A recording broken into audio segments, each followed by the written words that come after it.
Hey everybody, it's Pierre, and we're back with another Archetype 101. The double coverage continues with set 13 Chilled, an awesome token-based strategy that can put on a lot of aggro, can kind of flood on the board, and funny enough, actually has some older support, which is really cool. Of course, guys, if you want to pick up any of the cards I talk about today, I have to point you guys over to 3 Mana Inc., the best place to pick up your Dragon Ball sealed and single products in Canada, guaranteed. And if you want to watch me pilot deck like these, of course, I stream every Monday through Thursday and on weekends for tournaments. Link to that is down below. I play a bunch of jank stuff like this, and stuff like this very much piques my interest. But with that said, let's jump right into the archetype. Starting off with the overview, of course, it is a token-based archetype that really revolves around playing chill tokens and then using those chill tokens to be able to gain some advantage via your battle cards, which also allow you to be able to flood the board. So getting a bit of mix from what we've seen in previous chilled, yellow chilled being able to play tokens, green chilled very much following in that same vein. Everything starts with the leader. So here we have chilled, permanent. All your chilled army tokens gain the following effect. Permanent, this card is a chilled army. Very key. The fact that the tokens have a special trait is super key. It means that now all of a sudden they synergize with the entirety of the deck, which is very powerful. And actually something to keep in mind if you decide to go look at older support for chilled's army stuff, it means that now you have even more synergies to move forward. Auto, when this card attacks, add up to 1 card from your life to your hand, then play a chilled army token with 10k power. Does suck that you don't get card draw. You do in the form of Self-Awakening, which does work because there is no alternative awakening condition with this leader, but it is kind of a pain. Awaken when your life is at 3 or less, which is very tight. You may draw 2 cards, switch up to 1 of your energy active mode, and then flip this card over. Then we have Chilled the Pillager, permanent again, giving your tokens the chilled army trait. Auto, when this card attacks, you get to draw a card. All right, cool. So we do get to mitigate it. Then play a chilled army token with 10k power. At least you are expanding your board non-stop. With someone as a character trait and then can synergize with the rest of the deck. So there is that value there. Then you get an activate main once per turn for a green. Choose up to 2 of your chilled army cards and they get 5k power and revenge until the end of your opponent's next turn. So if your opponent wants to deal with your board, better be with the leader, better be with the unison, because if they do anything with any battle cards, they will be punished for it. So this kind of just preventing, you may not use it too often, but it does prevent your opponent from being able to deal with your board if you really don't want him to. So of course, let's generate some tokens. Here we have Invasion of Chilled's Army, 1 cost, counter attack, negate the attack, then play 1 Chilled's Army token with 10k power. Nothing too crazy, it doesn't free play itself, nothing insane, it's just a very generic basic negate, but hey, it plays a token allowing us to extend our board. Then we have Kabura Feigned Greetings, 1 cost, 5k.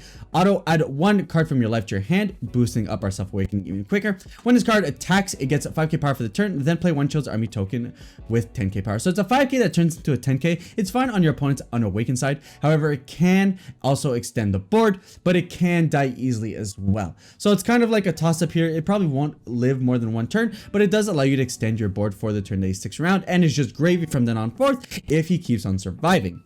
Then we have Chilled, Let the Battle Begin, 3 cost, 19k deflect, so it's going to hit the board. Turn, if your opponent has 2 or more energy, reduce the energy cost in your hand by 1, turning it into 2 cost, 19k, which is sweet.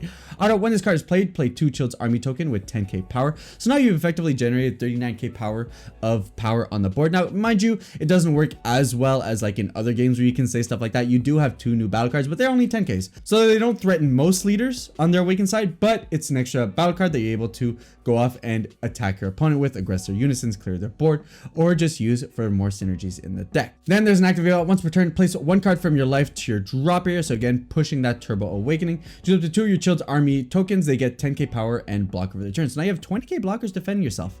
And then with your leader, if you want to use the extra energy, they also have revenge. So now you got some really annoying blockers on board that even if they die, you don't care because they were tokens you generate and they're not your proper cards, which is awesome. To round it out, we have Chilled the Assailant, 3 cost, 20k deflect. When this card is played, play 2 Chilled Army tokens with 10k power. So again, even more token generation, this time being as the TP for the archetype. Activate main double green, discard this card from your hand, choose up to 1 of your opponent's battle cards with an energy cost less than or equal to the number of cards in their hand, ignoring Barret and KO. So here we do have some discard synergy. You get benefited for the fact that they're able to have a lower card count in their hand. Activate main once per turn, choose up to 2 your chilled army tokens and they get 5k power for the turn. So here we're really seeing how not only we're generating a lot of tokens, we're giving them keywords, but we're also making sure that they boost in stats, which means that they can become viable attackers if we need them to at that point in the game, especially since they're not likely to die right away if previously we used Let the Battle Begin to give them 20k blockers aren't going to die willy-nilly to any attacks. most people aren't actually going to combo into them unless absolutely necessary for that point in the game.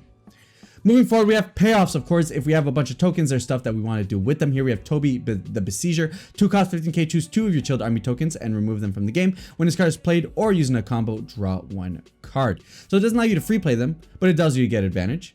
And it also works when you combo. So if you're ever in a position where you're going for game or anything like that, you can utilize your tokens, which they can also be rested, which means they could have attacked or done anything else before you got rid of them to be able to accrue additional advantage, because these tokens don't have combo power, which is something you need to take into account. They do not have combo power. So any ways that you can utilize them in combos and stuff like that, all the better. Then we have Kabira, the Besieger, 2 cost 15k auto. When this card is played or using a combo from your deck or hand, choose up to 1 of your chilled army cards, then choose 1. The chosen card gains blocker. If the chosen card has 10k power or less, it gets 5k power and critical for the turn. So you can make your tokens offensive, you can make them defensive, and you can just apply this to any chilled army. So it doesn't even have to be just tokens, but obviously this works alongside tokens as well. And then we have Chilled Army Assault, 1 cost, activate main, play up to 2 Chilled Army card with an energy cost of 2 or less from your deck in rest mode, then shuffle your deck. This is pretty good, guys. You're just flat out getting 4 energy worth of value for 1 card, and it allows you to be able to set up your board. You set up your Toby, you set up your Kabira. It allows you to be able to start pushing the advantages that your deck has access to. Then to round out the top end, we have Chilled Space Pirate Captain, 2 cost, 15k, auto, switch this card into active mode at the end of your turn, which means that you're going to be able to attack with it and then just have it chill. And then activate main for 3. If your opponent has 3 or more energy, choose up to 1 chilled card with energy cost of 5 in your deck or hand. Play it on top of this card in active mode, then shuffle your deck if you look through it. So funny enough, the main set actually doesn't have a chilled like this. You're actually going to have to look in other sets for it. So here we have Chilled Army General, 5 cost, 25k permanent. All your Chilled Army tokens can combo even in rest mode, and they gain combo for 0 and 5k. So now you're getting extra utility with your tokens, and they can attack. So basically you can go really wide, attack with all your tokens, go into Chilled Army General, swing with him, and then go off and like combo away all those tokens anyways. Super powerful. And then has the activate main, switch 1 of your Chilled Army tokens to rest. This card gains triple strike. Hey man, triple striker for 1 rest to token, easy peasy. And then we get to combo with him, even better. Of course, there is a second option in Chilled the Cruel, 5 cost double striker for 25k auto. If you have 5 more energy and Chilled the Cruel isn't in your battle area, when one of your opponent's battle cards is switched to rest mode by a skill, activate the skill, you may play this card from your hand. You're probably gonna play Army General more so than the Cruel. The Cruel really works more in yellow decks, but he is also a just flat out double striking option if you just want a 25k double striking body. But I do really think General is gonna be the one that you're gonna be aiming to use, especially with the token aspect that this deck is really pushing for. And of course, there are the defense cards here. Toby, Feigned Greeting, 2 cost, 10k super combo. This being the super combo that works really well alongside other cards. It's a 5k on its own that draws you a card, but if you use it after comboing with something else, it will give that card an extra 6k, effectively making it an 11k super combo, which is very powerful. And it really depends on, you know, your take on the meta, on how you foresee yourself wanting to be able to defend yourself or push for aggro with these decks. But definitely a nice card to have access to depending on the meta. And of course, you do have access to Cooler, Effortless Strike, 4 cost, 15k counterplay. Play this card, and if the battle card being played has any cost of 4 or less, is placed in the owner's drop area instead of being played. And then permanent, during your opponent's turn, reduce the energy cost of this card in your hand by 1 for each green extra card in your battle area and drop area. Auto, when this card is played, if your opponent has 8 or more cards in their hand, they choose 1 card in their hand and discard it. This really works better with King Cole just because the field cards lend itself easier to this kind of thing. But like we saw, there are a lot of extra cards in the archetype that serve to play your battle cards, play tokens. So just using those flat out in your first couple of turns can easily turn this into a 1 cost card in its own right, and is a very good card at that.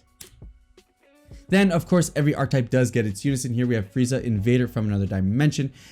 1 specified cost, 10k permanent. If this card would lose a marker from a opponent's attack, you may choose 1 of your Frieza's army tokens and remove it from the game instead. Now do take a note, these aren't chilled army tokens. So you are going to get some token synergy with his -3, but it's not all synergy. These are different tokens. So if you do play the two together, keep that in mind. Activate main, add up to 1 card from your life to your hand, and at the end of your turn, play 1 Frieza's army token with 10k power, so they're pushing the Self-Awaken even faster. And -3, activate main, choose all of your tokens with an original power of 10k. They get 10k power for the turn, then choose 1 card in your opponent's hand and discard. Hand destruction, you're turning your 10ks into 20ks, and then you have other cards to be able to turn those 20ks into 30ks, and now you have really big beefy token attackers to be able to go for game. And that's the set 13 Chilled archetype, a very token centric archetype that worries about flooding the board, getting some good aggression with them, and then wrapping up by using those tokens to accrue a bunch of advantage via the combo step and via being able to clock out with your big beefy 5-drops from previous sets, which is a nice callback to previous chilled archetypes. With that said, guys, how would you build a deck? I mean, there's a lot of stuff that's pre-built itself, but token synergy spanned so many different aspects. I'm sure there are ways that we could play this that I'm not even thinking of. So I'd love to know in the comments down below. If you like the video, give it a thumbs up. Hey, if you dislike it, thumbs down works too. If you want to catch more of my videos, subscribe buttons in the corner. We're covering all Archetype 101s for the rest of the week. So look forward to that. And with that said, guys, I'll catch you guys on the next one. Ciao.